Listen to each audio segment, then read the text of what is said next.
Hello, the wonderful students. Welcome to Educate. Today we'll be introducing the concepts in Atomic Physics 1. Specifically, we're going to be focusing on atomic spectra as well as the early models of the atom. Stay tuned. Okay, so first of all, when we talk about light in science, we say that light has got a wave particle duality. Okay, so the light that you see from the sun, or maybe the light that is visible in your eyes, it has got two natures. It has got a wave nature as well as a wave particle. Okay, so light acts as both a wave as well as a particle. So by now you must know the properties of a wave, and you must know also the properties of a particle. Yeah, or no, when you're talking about a wave, you're talking about something that can undergo constructive interference with another wave. You are talking about something that has got an amplitude. You're talking about something that has got some energy, a frequency, and a wavelength. So light that we see each and every day, it is a wave. Is actually a wave that actually propagates or that moves in space. For example, the light from the sun, it moves all the way from the sun until it can get to the earth. So it is moving as a wave. But at the same time, there is also another nature of light, which is a particle. So Isaac Newton actually suggested that light is actually made up of particles, like small particles, let's just say small ball-like structures. Okay, so Isaac Newton's model of light stated that light is actually a particle. It's made up of particles. Just like, for example, when you say that a solid is made up of small particle, it is the same theory here. Okay, so we just say that a light acts as both a wave and a particle. It now depends on the conditions and the theory that you are particularly testing. Okay, so now as a wave, visible light has been proven to be a combination of multiple wavelengths or colors, and this was proven in 1666 by Isaac Newton. For example, when you go out maybe on a rainy day and then it suddenly gets sunny, you're going to see a rainbow. A rainbow is not some physical object that you can go and cut a piece off and maybe probably eat it. No, but a rainbow is actually light. But now you'll be asking yourself, how did this light end up having multiple colors? Like, what's different about this light? Is the sun causing the light to be like this? And what is actually happening in a rainbow?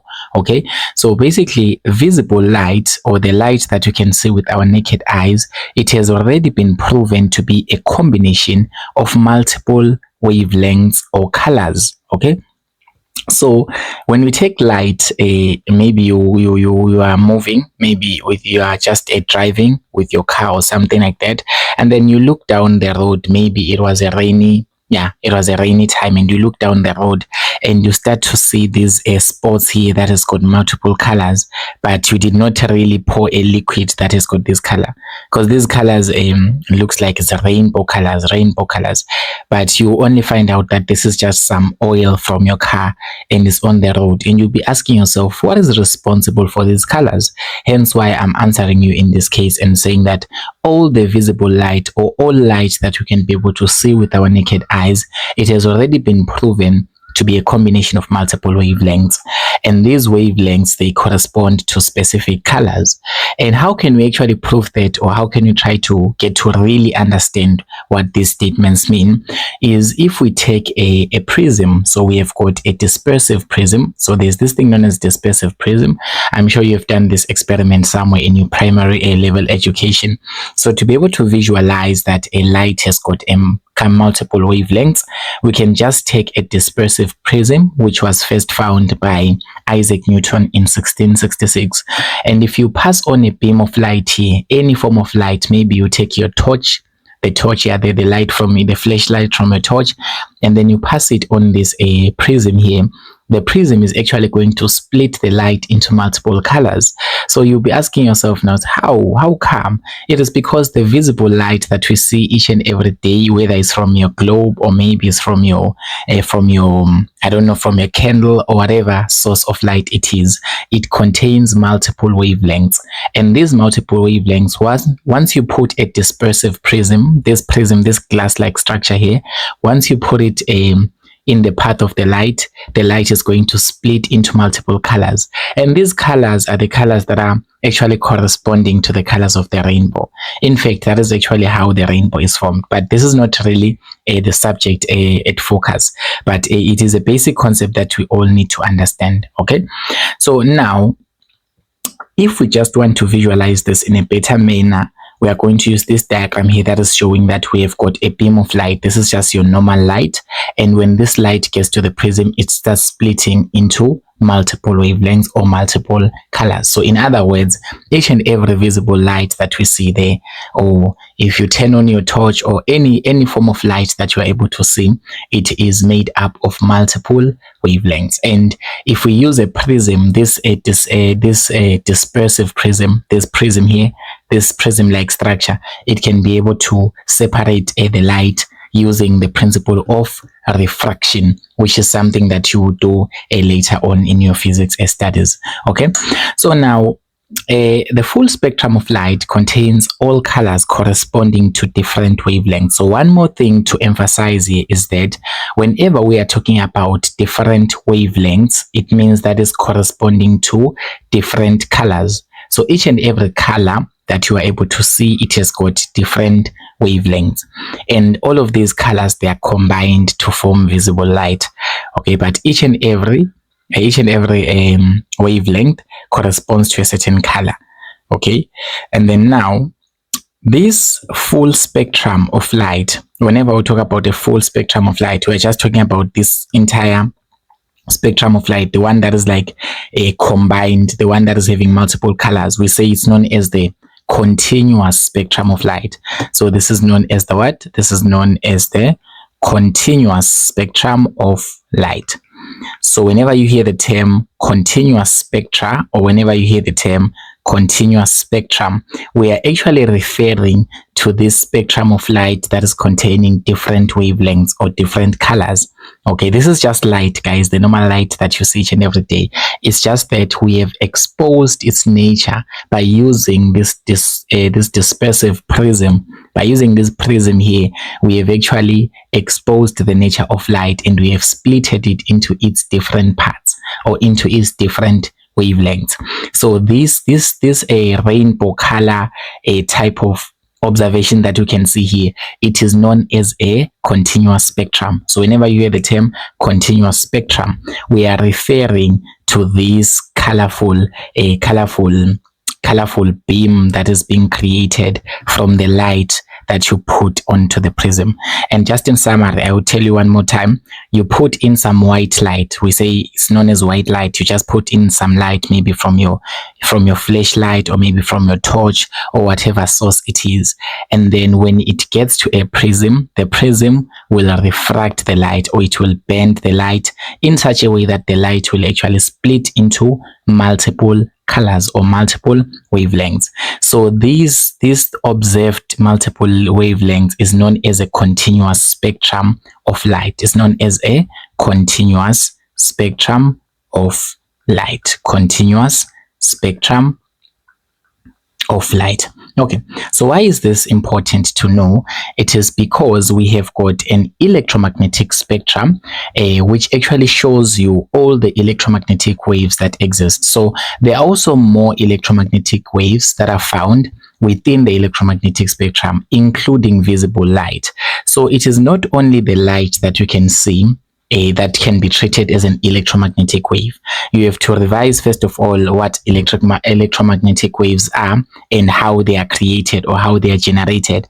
But in basic terms, I'm trying to say here, we can be able to see the light. Yes, that is the only visible thing to our eyes, of course, but there are other waves that we are not able to see. Okay, so the wave that you can see is visible light, and visible light ranges from a wavelength of 400 nanometer to 700 nanometers. So 400 nanometers corresponds to the violet color, just there on that side of blue, and then 700 nanometers corresponds to the red color. So the visible light spectrum, it has got a range of wavelengths from 400 nanometers to 700 nanometers. So it means that we are able to see light, right? We're able to see light and we're able to see only these colors. Once we have got a wavelength that is less than 400 nanometers, we cannot be able to see it with our own naked eyes. And once we have got wavelength that is greater than 700 nanometers, we still cannot be able to see it. So some electromagnetic waves are invisible to our naked eye, but they still travel through space. Just like light, you see, light travels through space as well, but some electromagnetic waves, they still travel through space, but they are not that visible. They are not visible at all. For example, if you take your radio waves, the waves that you use to listen to your radio, whenever you are connecting your radio and you are listening to the latest news or whatever it is, you don't actually see the radio waves, and you'll just be amazed that your phone or your radio is detecting some sound, and the sound is coming from the radio station, but you guys are very far away from one another. It is because radio waves are also waves that travel through space, but they're invisible to our naked eyes. Okay, that is why you can see radio waves here. They are not part of the visible light spectrum. Okay, so visible light spectrum, it is just a small portion of the electromagnetic spectrum. When we look at this band of different types of electromagnetic waves, the only portion that we can see as humans with our own naked eyes, it is this portion here, which is visible light. So in other words, there are many things that we cannot see than the things that we can see. You should actually start respecting things that you cannot see indeed.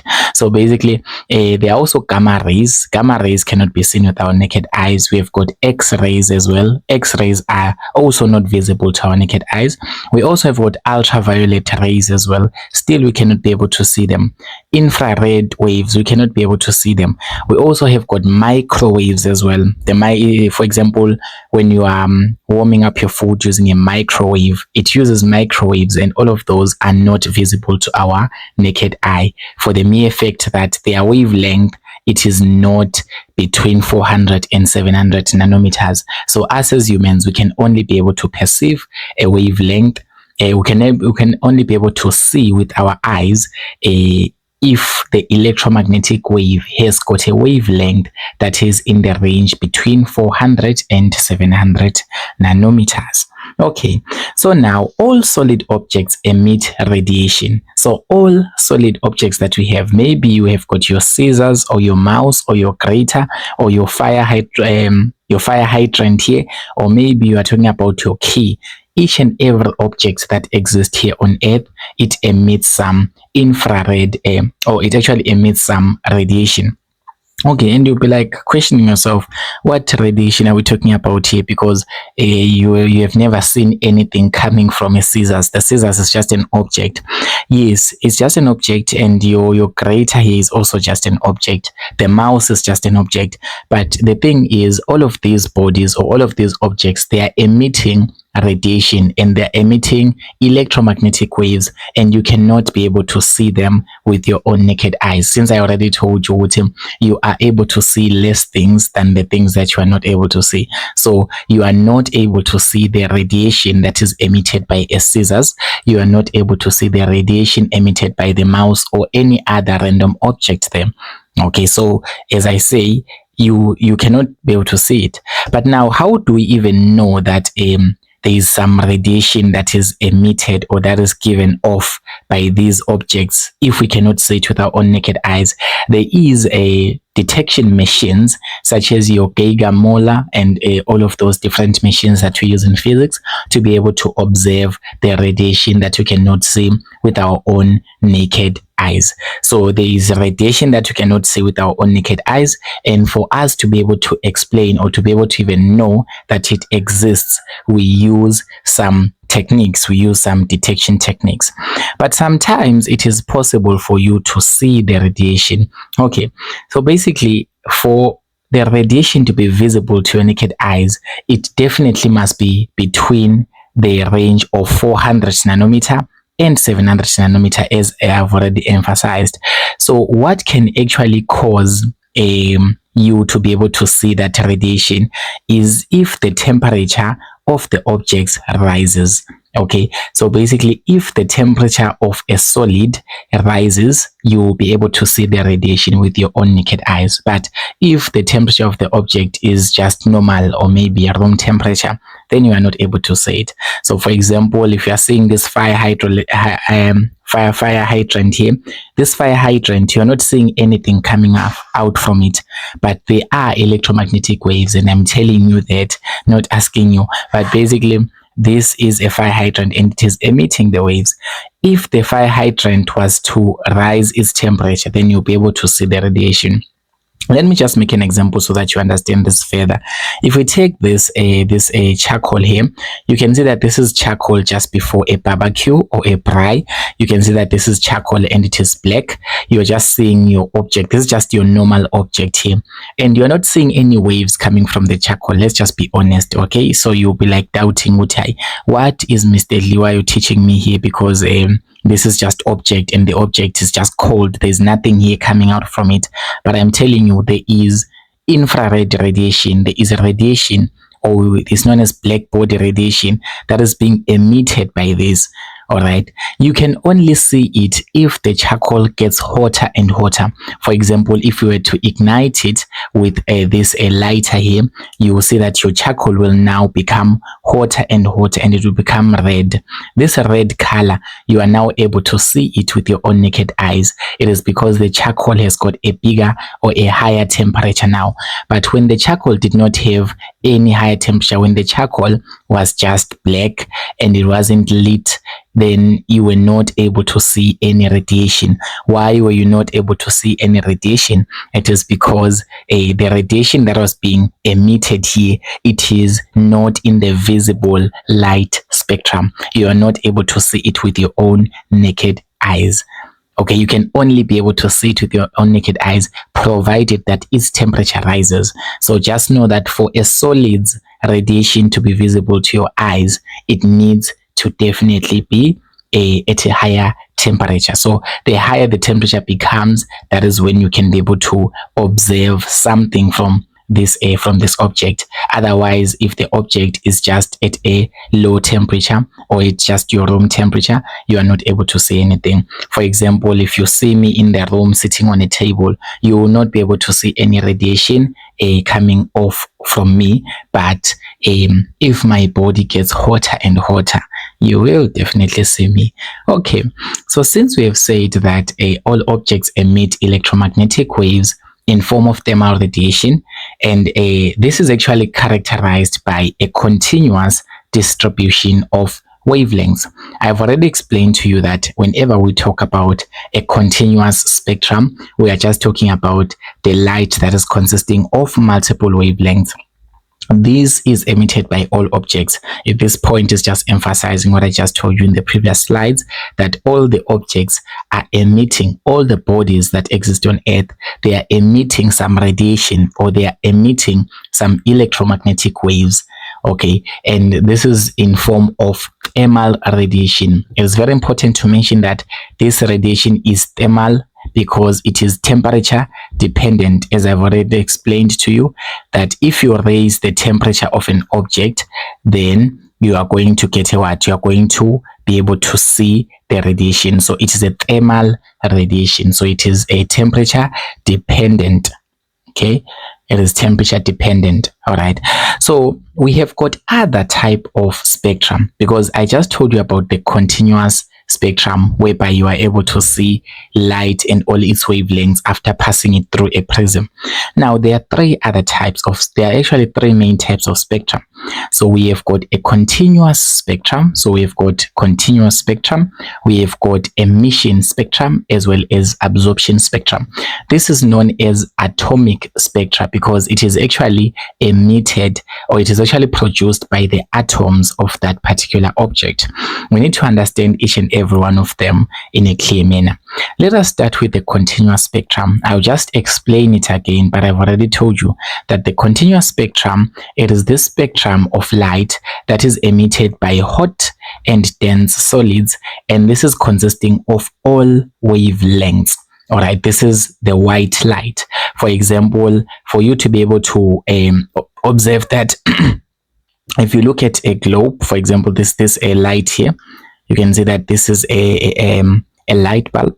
This light bulb is made of tungsten, probably tungsten inside, and it is the one that is radiating this glow to be able to give light, right? So the light coming off from this light bulb, it is going to be what? It is going to be forming a continuous spectrum. And how can we be able to observe that continuous spectrum? We use a prism, ladies and gentlemen. You take a hot black body. We say it's a black body. This anything that is emitting radiation, let's just call it a black body. So you take a hot black body, such as your lamp here, and then you take the light from the lamp, you pass it through the prism, and the prism is going to disperse the light, and you are going to observe the colors of the rainbow, exactly as I've already stated during the introduction of this video, that whenever you pass light on a prism, that light will actually disperse and it will be exposed into different colors or into different types of wavelengths. So the continuous spectrum, I'm just emphasizing it again for the second time, but I've already explained to you guys that whenever you have got a hot black body or anything that is able to produce some light, or any object that is emitting some electromagnetic radiation, you pass that electromagnetic radiation through a prism, then that prism will disperse the light, or it will actually expose the light in such a way that even if there is only a white light that is entering into the prism, when it comes out of the prism, it is going to have multiple wavelengths. It is going to have multiple colors. You just use a prism to do that. Okay, so using the prism, the scientists were very curious because this prism here, to be able to split the light into its wavelengths, it was actually founded by Isaac Newton in 1666. So using this prism, scientists were very curious to try and test other scenarios, to try and check what will happen if you put a cold gas in front of the black body.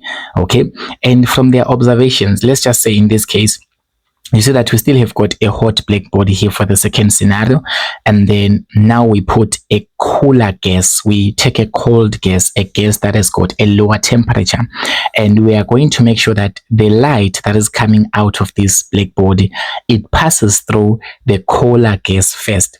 The cooler gas can be any gas that you can think of that is cold. Okay, so that cooler gas or that cold gas, when you pass the light from the black body, maybe you pass the light from this a lamp or from this a bulb, I mean, and you pass it through a what? You pass it through a cooler gas, and after passing through the light from a cooler gas, it passes the cooler gas and it goes straight to the prism.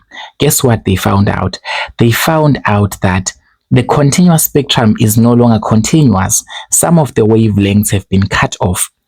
Please listen carefully here, students. I said that at first, when you take light from a black body, or just light, when you just take normal light and you pass it through the prism disperses the lights into different wavelengths, into all its wavelengths, in such a way that it forms a continuous spectrum. It's known as a continuous spectrum. The continuous spectrum, it has got a blend of colors.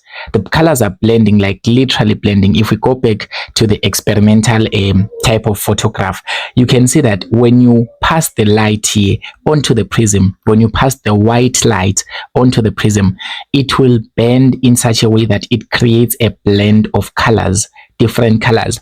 And these colors, they are blending seamlessly. They are blending seamlessly. They doesn't even show that there's a gap between them or anything like that. That is a continuous atomic spectrum. A continuous spectrum, as I've already labeled here, it's a continuous spectrum. All right, but now when you start passing through your light through a cold gas or a cooler gas, like in this scenario whereby the light came out of the hot black body, it passed through a cloud of cooler gas, a gas that is at a lower temperature. After the light was passed through this cooler gas, it was then passed to the prism. When the light was now passed to the prism, it did not come out with a continuous spectrum. Rather, there were dark lines here. There were dark lines and dark boundaries in the spectrum that was observed from the prism. And then now scientists began asking themselves, why is this light starting to behave differently? Because at first it was behaving in such a way that it was giving a seamless blend of all colors. It was giving a spectrum that is blending all colors seamlessly without any gaps or without any lines or without any dark lines. But now, after placing a cooler gas between the black body that is emitting the light and the prism, now they were observing that the spectrum is now having darker lines. These darker lines actually signaled something about the cold gas, because basically before there was a cold gas, everything was fine. But now you bring a cold gas, now you see that the spectrum has got darker lines. That is when they found out that this cloud of cooler gas, it is actually absorbing some of the light. So basically gases can be able to absorb some of the light. So cooler gases can be able to absorb some of the wavelengths in the light. For example, here you can see that if you compare the continuous spectrum above here, the one that we had before we had any gas, and you compare it to this one with the cooler gas, you can see that it is now having these darker lines. These darker lines are actually showing that the gas, this cooler gas that we placed between the hot black body and the prism, it actually absorbed some of the wavelengths around this blue region and this blue region and this green region and this red region.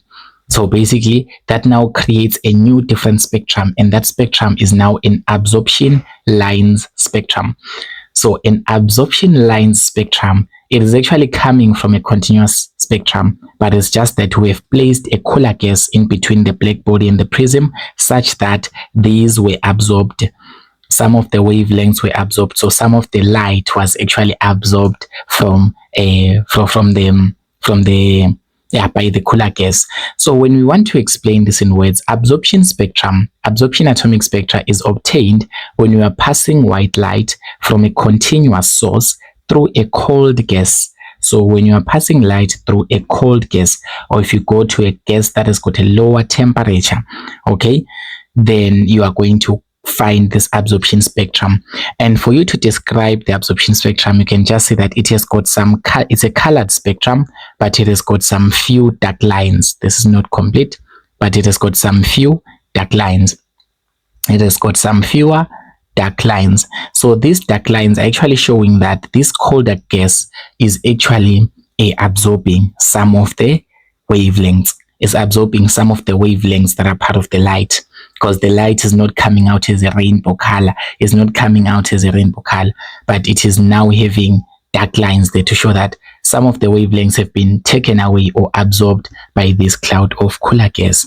But now they further on tried and took they further on again did another type of spectrum, and they found an emission spectrum. Okay, so we also have an emission spectrum whereby if you take a hotter gas, let's just say you take a hotter gas. For this image we only have an absorption one. So if you take a hot gas, for example, if you take a hot gas and then you take this hot gas and then you put a prism in between, you are going to get an atomic emission spectrum. So we have got an atomic emission spectrum. So this one, although the image is not there for you guys to see, but basically the emission spectrum simply means that you are taking a hot gas, and then what do you do with that hot gas? You pass its light through the prism. So since the hot gas is an object, it is emitting some light, right? We just treat it as an object in this case.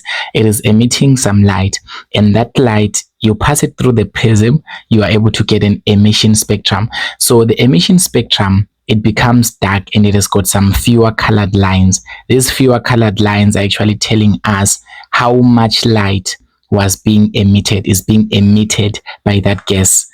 Okay, so different gases have got different spectrum. And actually this atomic spectrum thing, it is the one that is used to be able to identify which gas are we talking about. Because if you're going to take hydrogen gas, if you're going to use hydrogen gas as the cooler gas there, you are going to get a certain type of absorption spectrum. But if you are going to take another gas, maybe you take helium gas, a cold helium gas, you are going to get a different spectrum. So basically the type of spectrum that you obtain, it actually tells you what gas did you use actually. If you used hydrogen gas, you are going to absorb some of the wavelengths around the blue region and some of them around the red regions. But if you're going to use another different gas, maybe you use neon gas or you use any other gas, you're going to get different types of spectrum, all right, or different types of spectra. So basically, these are the three types of spectra that we have. They are very important in science because they are used to determine the gases, and one of the applications is in astrophysics. For example, when you want to detect the gases outside the Earth's atmosphere, maybe we go to space and we want to try and see the composition of gases in space. I'm sure we don't know what gases are found in space. For us to be able to to be able to observe what gases are found in space, we can just use those detection tools to be able to create a spectrum, and each and every type of spectrum will tell us what type of gas is found in that particular area. So this is a very important a procedure that we can be able to use to be able to detect the type of gases that we are dealing with. So in our next video, we'll be looking at the early models of the atom. Please make sure that you watch this video first before you even proceed to that one, because we'll be referring to this one quite oftenly as we explain how did the theory of this whole atomic physics come to be. Thank you so much for watching this video. Don't forget to subscribe to the channel. Tell your friends to also stay tuned.